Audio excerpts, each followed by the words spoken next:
ایک انہوں نے پوچھا، بہن نے پوچھا تھا کہ یہ جو ہم میسیجز چلاتے ہیں جمعہ کے مبارکباد کا میسیج، یہ کہتے ہیں جی درود پڑھیں اتنا آپ کو ثواب ملے گا، یا جمعے کا درود وغیرہ اس طرح کے بھیجتے ہیں، تو کسی نے کہا ہے کہ یہ بدعت ہے، اس کو اس طرح نہ عام کیا جائے۔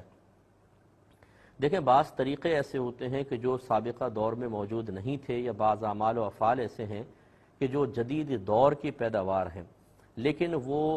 مطلب اس اعتبار سے کہ وہ بعد میں پیدا ہوئے ان کو بدعت کہا جاتا ہے، لیکن اگر وہ قرآن و حدیث کی تعلیمات کے خلاف نہ ہوں تو پھر ان کو بدعت قبیحہ نہیں کہیں گے، بدعت ضالہ نہیں کہیں گے، بلکہ وہ بدعت حسنہ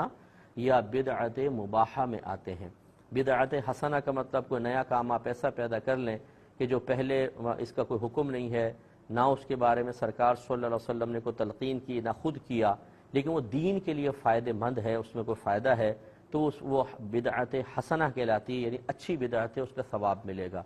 اور اگر کوئی نیا آپ کام ایجاد کر لیتے ہیں جو قرآن و حدیث کے خلاف نہیں، لیکن کوئی اس پہ نیکی کا تعلق نہیں ہے، اسے بدعت مباحہ کہتے ہیں، نہ اس پہ گناہ نہ ثواب۔ تو دنیاوی جتنی بھی ایجادات ہیں جو نئے نئے دیکھیں صوفہ سیٹ ہیں، سواریاں وغیرہ ہیں، یہ بدعت مباحہ ہیں۔ اور جو اچھی چیزیں ایجاد کی گئی ہیں جیسے مسجد پر گنبد و مینار وغیرہ کا مسئلہ ہے، جماعت کے لیے اوقات مخصوص کر دینا، اسی طرح مدارس کا قیام، ان کے لیے سلیبس، پھر ان کے لیے اوقات مخصوص کرنا، پھر آخر میں دستار بندی ہے، پھر سرٹیفکیٹس وغیرہ آج کل جاری کرنا، یہ سب کے سب بدعت حسنہ میں شمار ہوتی ہیں کہ یہ نئے کام ہیں، سرکار کے دور میں نہیں تھے، نہ سرکار نے ان کا حکم دیا، لیکن ان میں چونکہ اچھائی کا پہلو ہے، دین کی تقویت اور ترقی کا پہلو ہے، لہٰذا یہ اچھی بدعتیں ہیں تو ان کو بدعت حسنہ کہیں گے، اس پہ ثواب ملے گا۔ اور ایک ہوتی ہے بدعت قبیحہ یا بدعت سیئہ، وہ ہوتی ہے جو قرآن و حدیث کے بالکل خلاف ہو،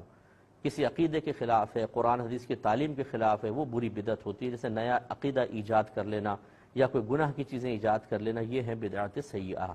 تو ابھی جو جمعہ کی مبارکباد دینا اور درود مبارک کی تلقین کرنا، یہ زیادہ سے زیادہ بدعت مباحہ میں آئے گا، گناہ نہیں ہے۔ جو اس کو بدعت سیئہ کہے وہ خود گناہگار ہوگا۔ امید ہے کہ آپ بات سمجھ گئے ہوں گے۔